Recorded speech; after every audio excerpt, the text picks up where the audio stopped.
You know who's a freaking awesome loan officer? Alex Jimenez.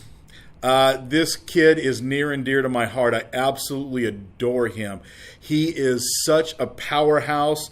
He is such an advocate for anybody and everybody. Will help anybody and everybody. There is no one out there that cares more about the veteran customer.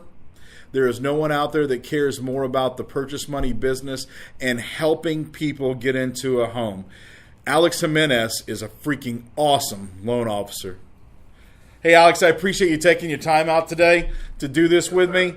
I know you're right in the middle of an office move, and I know that this is quite a hectic and crazy day for you, so I really appreciate you doing this. Not a problem. Glad to be here. All right. So I'm going to start off. I've got a series of questions to ask you. Your friends and colleagues helped word these questions, and I'm going to try and pull out what I know, the Alex Jimenez that I know, that is one of the most awesome freaking guys I've ever met in my life.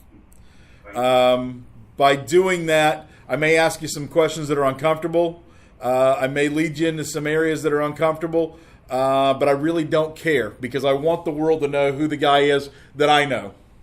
Yeah, I'm down. Come on. What makes Alex Jimenez stand out as a loan officer in his area, in his state, and in the country?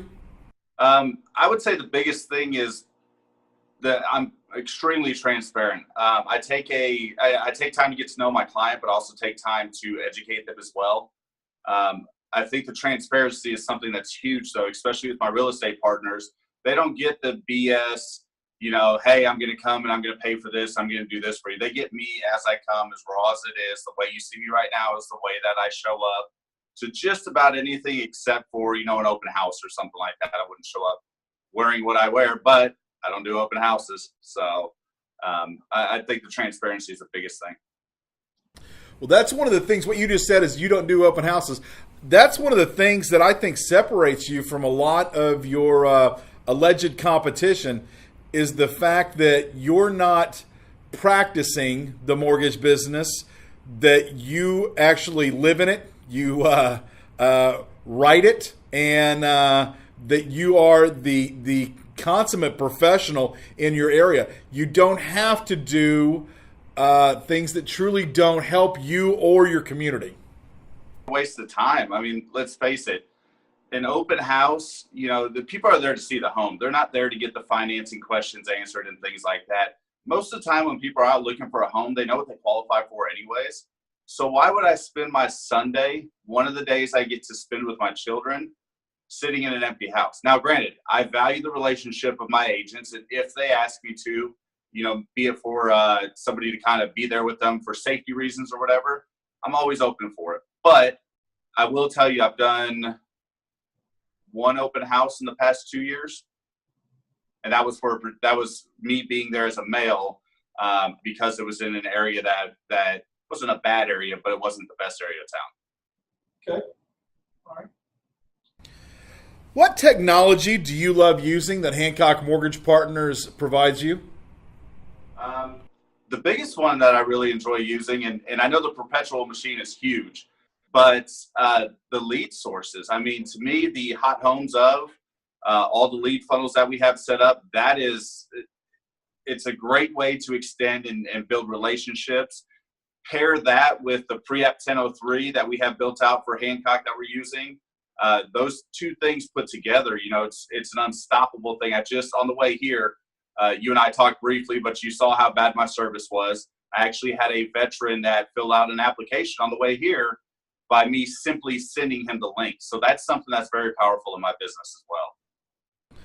So you were talking about one of your favorite pieces of technology is the hot homes pages. So what changes are you going to do to increase the amount of leads for not only yourself, but your referral partners in the next quarter or let's say the next year of business? I think the biggest thing is, and it's not even changes on myself. We have a team, which I know you know this, but we have a team that handles that for us. So one of the biggest changes is keeping everything up to date, keeping it live, keeping it fresh, and keeping it in front of people using the proper keywords in order to reach the maximum amount of people. Let's face it, we're in a market that is going to continue to decline as far as home sales are concerned, which means that a lot of my competition is going to be out of business if they don't change the way they do things. I'm fortunate where I have a team behind me that can do that without me having to focus on building the funnel better or making it stronger or doing it, using a different area or using a different keyword. I don't have to focus on that. I can focus on building my relationships with my agents and utilizing the technology that is given to us in order to enhance that relationship. Okay, just to clarify, when you say your team, I'm assuming that you're talking about the same people that I am, the 8 different humans that are working in the media division that do everything from build your funnels to edit, render, do your videos, anything else. That's my team. That's the backbone to me of what I can provide to my agents as an added value. So yes, I consider those guys just as close to the team as I do Jeff, my loan officer assistant, or you, Johnny, as my manager and friend. I agree with that. One of the things that these guys don't get enough accolades and kudos because they truly are a vertebrae in the backbone of the company. There's eight people here that you can rely on that do anything from coding to building the pages, maintaining the pages, doing the audio, doing the video, doing, a matter of fact, I think they do a lot of your graphics. I think they do your intros, things like that also. So an amazing team. Matter of fact, they're here with me today. Juan Cantu and John Guevara are right here with me doing this. Without them, we couldn't do this. Yeah, I mean, we've got a great team, and the thing is these guys are on the cutting edge of it. You can walk in the room of our media division, and literally, I feel like the dumbest person in the room. But those guys, they know what it is. They know how to do everything they need to do in order to make us successful, which is why our hot home funnels outperform most funnels out there. One of the funniest things about that, I hear you say that about walking in and feeling like the dumbest person in the room, because I do that on a daily basis. For me, it may be a little easier than you. But one day, one of the guys in that room, Warren Cooper, I'm talking to him, and not on purpose, but he is talking so far over my head at 26 years old that I have almost no clue what he's talking about. And as a smart aleck comment, I looked at him and said, "Do you have any idea what your IQ is?" And just like I asked him if he was hot or cold, he said, 168. Why? Yeah, smart as they come, I'll tell you. And it was one of those things like, okay, so yeah, we'll just go on about our business. That's the proverbial B-word slap. I don't know if I can say the B-word on here, but that's a proverbial slap in the face. Oh yeah, without a doubt. Absolutely love him. What do you love most about being a loan officer? I would say the thing I love the most about is being able to help people. There's a lot of cases where people don't realize that you're trying to help them, because the thing is there's a difference, in my opinion, from a person that can sell something to anybody and a person that sells something to help somebody. I'm not a con artist. A con artist sells something to anybody. I believe in what I have, which is the products that we offer, and expressing that and having the sales, so to speak, where you're educating a client. That's where the passion comes from. I love educating, love getting a person to decide, yes, this is what's best for me, because in all actuality, it is. I'm not here to chase the paycheck. I'm here to help the clients, and the paycheck chases me in return. I will agree with that. That's probably the best way I've ever heard it said before. And I will tell you that you are the poster boy for that. There's no question about that. You care more about your referral partners and your customers than anything else. And it truly is where it rains down upon you for all of the good and kind things that you do. Right. Absolutely. Do you have any tips or advice that you would give to any loan officers, maybe in your area, in your state, across the country? What is it that's a good tip or piece of advice that you would give to another loan officer? I've got two, actually. About this earlier, about what makes me tick. And those two things are, one thing is block out the negativity. When you get up in the morning, listen to a motivational, a positive podcast. When you jump in the car, don't put on the latest hits or whatever it is. Listen to something that's going to help your mind grow. Take any time that you can, be it time you don't normally spend in front of the TV, or maybe it's time you spend at the gym, and listen to something that's going to help educate your mind. Because the more you educate it, the better off you are. In addition to that, stop competing against other loan officers. Start competing in helping clients, not beating their rate, not beating their fees, not beating, being the lowest bidder out there, but actually caring about what's going on with the client and treating a client like this is the biggest purchase they'll ever make, because it is. And when you take that focus off the paycheck and off beating the next guy and just doing what's best for the client, you will see your sales grow. That's two incredible, awesome pieces of advice. You never cease to amaze me. Just so eloquently said. I just love both of those answers. Thank you. This question is one that I wanted to pull out of here. I don't necessarily like this question. Your colleague said that I could not pull it out of here, but I feel it very self-serving, and I don't think it's necessarily anything that's it is what it is. But I was told that it was not able to be removed. All right, let's do it. What do you love about working at Hancock Mortgage Partners? For me, it's a family. I mean, that's number one thing that pops in my mind. When I think of Hancock, I think of Mike, Keith, Johnny, Warren, Juan, all my processors, underwriters, everybody. I mean, it's like a big family. We can literally 1 minute kind of argue back and forth and get butthurt for a second, and then the next minute we're great. Not everything's perfect at any company, and Hancock's no different from any other company out there. But the fact of the matter is, if there's something I need, it's there. If there's a product that's out there that we want, we'll get it. When I come out to Houston, it's like a big family. I mean, I can pick up the phone right now and call Myatt. I can call you. I can call Keith. I can call anyone I want. And there's a lot of corporations where you have to run up the chain of command, and you'll never talk to the CEO or the CFO or the SVP or anybody like that. So I like the fact that it's literally an open door policy. If you need something, you walk in, you say, this is what I need. Here's why. If it makes sense, you can get it. So the family atmosphere, no question about it. In order for me to leave Hancock, and I've told you this before, Johnny, I would have to get a restraining order. I would have to be fired. And probably, I think I would have to be dead already, because if I was dying, I think everybody would be there anyway. So I'd already have to be dead. So there's other opportunities out there. Yes, there's other people that said, hey, we'll give you more money. We'll do this. We'll do that. I don't listen to any of that, because that's just noise. If you focus on the things that create success that are in front of you and focus on the family aspect that Hancock gives to you, you'll never worry about chasing, hey, I get an extra 10 bips over here. Just do the fucking freaking job and make the extra money, I'm passionate about that, because Hancock is family to me. I agree. And I do think, and I think you'll probably agree with this one, it may be hard for you to admit, but I think that this is one of the few companies out there that honestly thinks that Alex Jimenez is more important than Johnny Fowler, Keith Barrett, Myatt Hancock. Yep. I'll say this, Johnny, and you've heard me say it before.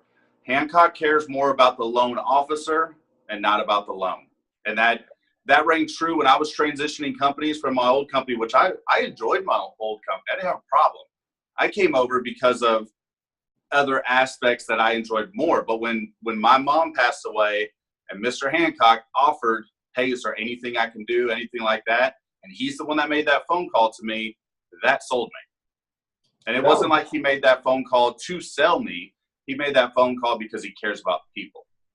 I was going to say that, if I remember correctly, that happened about one day before I got on a plane to come up and set up your office. So you had already been coming on board.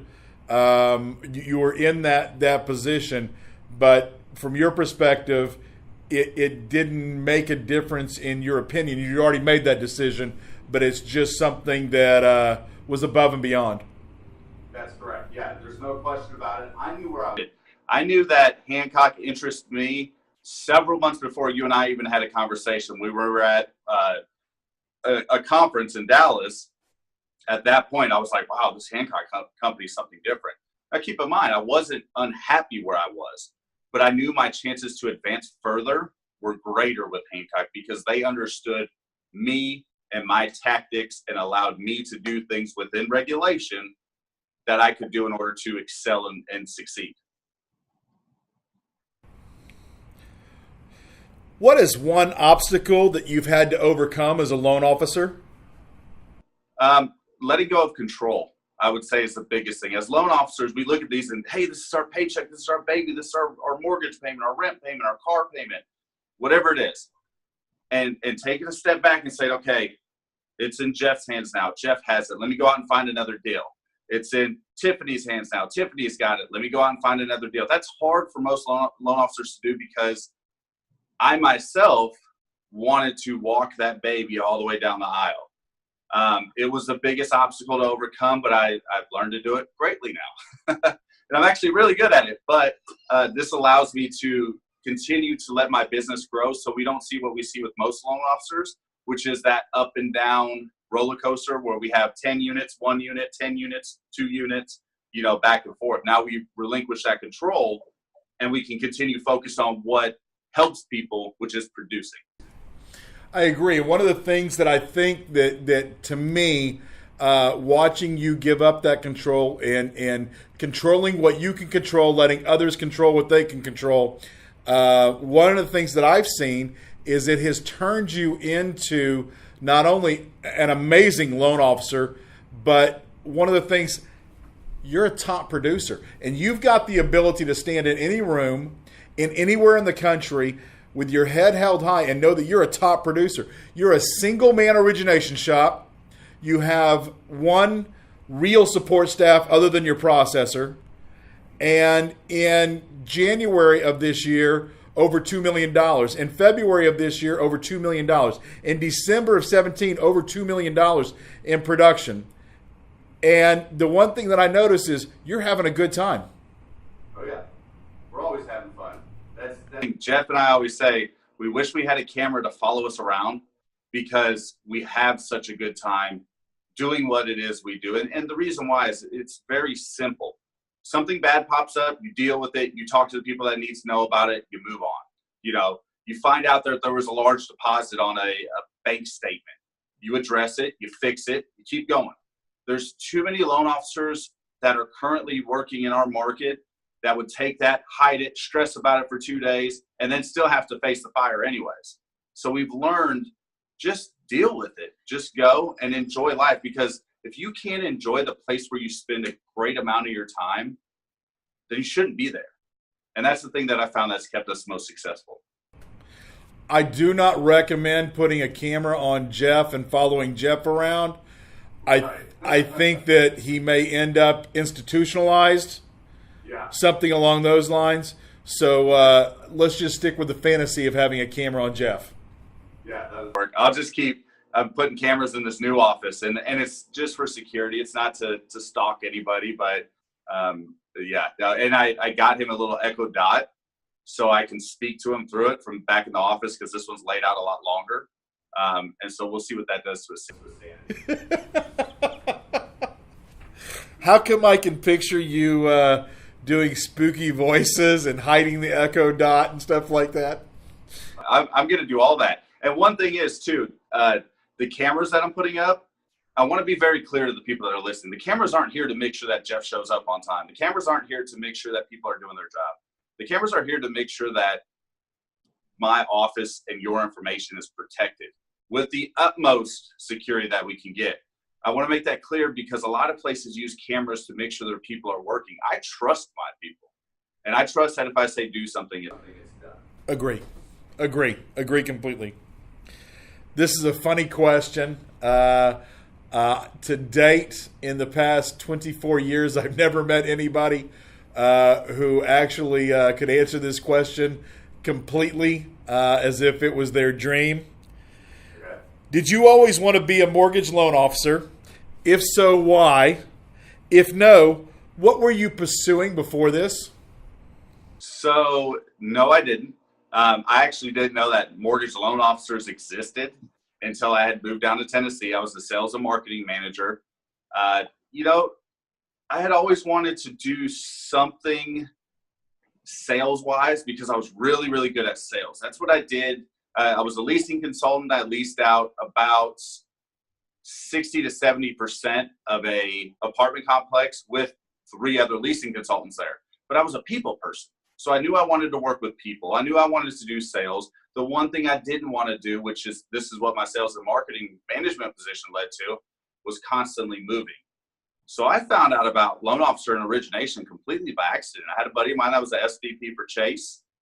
He opened up a branch. I don't know if you remember this or not, People's Choice Home Loans. They were based out of Irvine.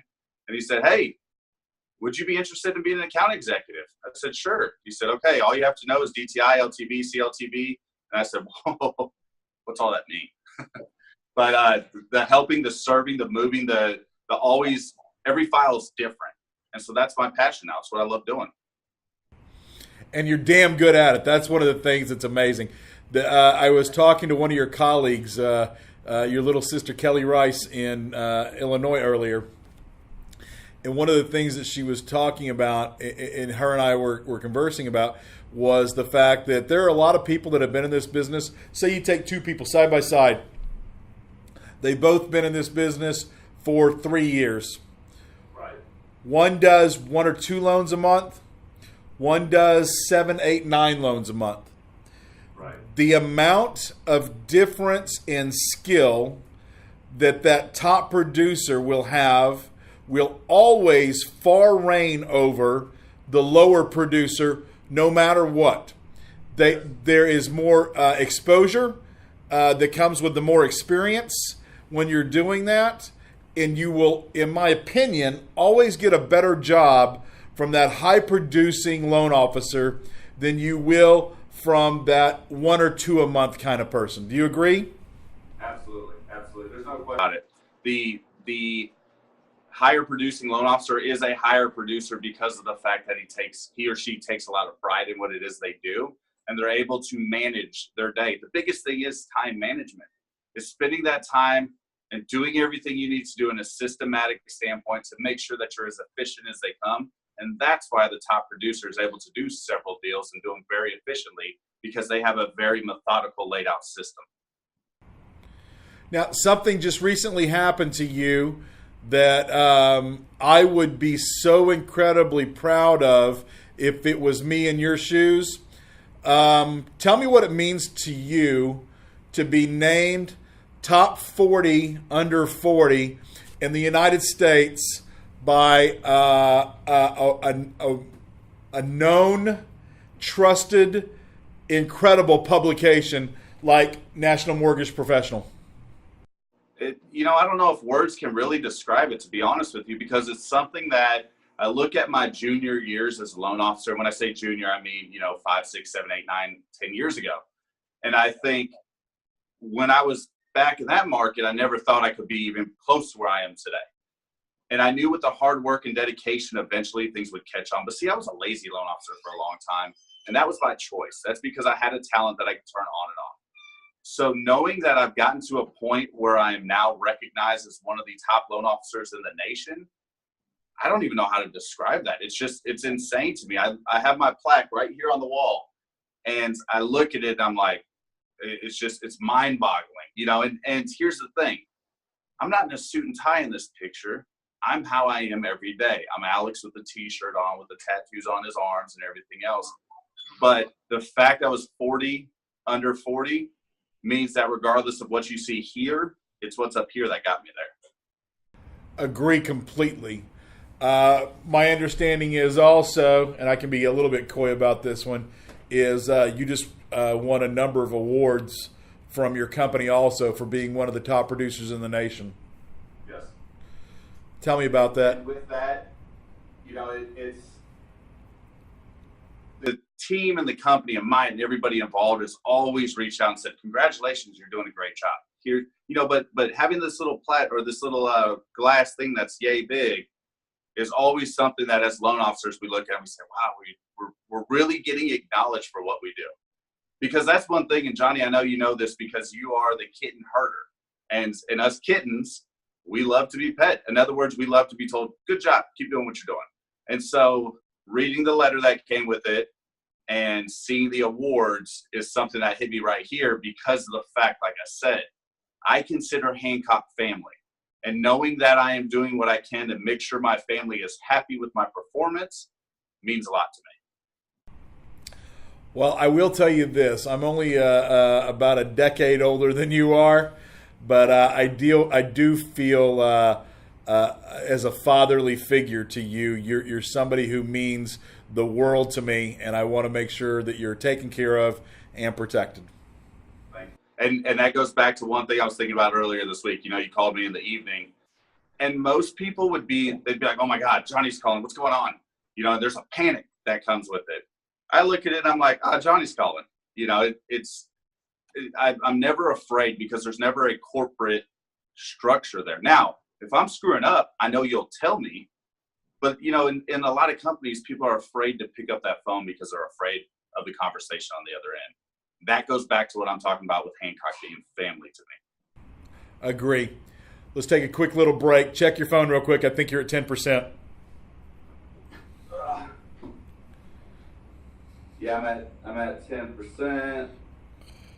How much time do we got left? We got two. Do I need to find a charger? Nope, 2 questions, and I'll wrap them up right now. Okay, cool. All right. Obviously, we're going to cut that out. What is one piece of advice you would give to someone looking to, let's say, purchase their first home, their move up home, their move down home? You choose, but what's one piece of advice you're going to give to that borrower? Wow, that's a really good question. The biggest thing I would say is worry about the person you're doing business with. Make sure that you can relate to them, that they're accessible, that you can pick up the phone, you can call them, text message, email them, and you get a response. Because the one thing I do know is there's discount loan officers everywhere. There's discount companies everywhere. But can you reach them at your most detrimental point? When you're getting ready to submit an offer and there's 6 other offers behind it, you need a pre-approval letter that day. Can you pick up the phone and say, hey, large bank, it's past 5 o'clock, it's a holiday, and it's a Saturday. Are you there? And I think the answer to that when it comes to some of those discount retailers and discount mortgage companies would be no. So I would say find a place that will suit your needs and put your family ahead of everything first. I'm going to agree with that, and I'm going to add to it just a little bit. If you want to know what the real estate world thinks about doing business with the big box banks, just stand in front of your real estate agent or your real estate broker and start naming off big box bank names and watch their face and watch their eyes. As soon as you say one of them that may be, let's say, from New York City, and you get that eye roll, that should tell you something. I talked to a trusted partner of mine earlier today, and she had a client that went with a larger American type bank, and they had an issue with the person. They didn't pre-qualify him on income first. They didn't know if they could use the income from the 2 years plus that the guy had been driving Uber, which he had filed taxes for. The person had said, hey, I have to ask my underwriter if we can use that. Guess what? As a loan officer, your job is to know the products and programs. Doesn't matter if you're with a big box retailer or this little tiny mom and pop shop, your job is to know products. So the fact that a larger bank employee had to ask that question gives me an idea of what the training looks like for a company of that sort. And that was a bank that was right here in America? It was right here in America. All right. So, last question, and this is my defining question. This is my Bryant Gumbel question. Okay. This is something where I want the world to know the Alex Jimenez that I know. I think I'm the only one in the world that calls you AJ, or at least I started it. Everybody else started. So, for AJ's whole life, matter of fact, a few years ago, in theory, you were kind of by yourself with your brothers and your sisters. Your mom passed away. You've been the anchor of your family. Now, one thing that I know, and I was very, very, very protective on this because I was nervous about this happening for you. At the same time, I was elated. Tell me what it's like after 35 years of not knowing to all of a sudden find out that you've got two brothers, a sister, and a dad living in California that have been looking for you for 33 years. Tell me what that's like. Three brothers. I can't leave my littlest brother out. Oh, I'm sorry. I was not talking about the brother that you knew. I was talking about the brothers you didn't. He's got three sons, and then he's also got a daughter. So I have three brothers in California and a sister. Sorry, my mistake. No, it's all good. It's all good. So it's nothing short of amazing. The thing is, my social media presence helped bring that together, which I was gifted the ability to be exposed like I am on social media and have that positive trend. So finding them or them finding me, it was just, you go from being alone to having all these people that are always, how you doing? How's, I love you. How's things going? Really, really, truly, legitimately caring, so it was an alienated feeling at first because I wasn't used to the affection. I was used to just kind of being stone cold and everything you hit just kind of, like a suit of armor, everything you hit just kind of brushes away, to having people that actually cared and intimately cared about me. I don't know that I can describe in words the difference, but I will tell you this much. I could have been a person that was like, no, you didn't talk to me for this long. You're not going to talk to me now.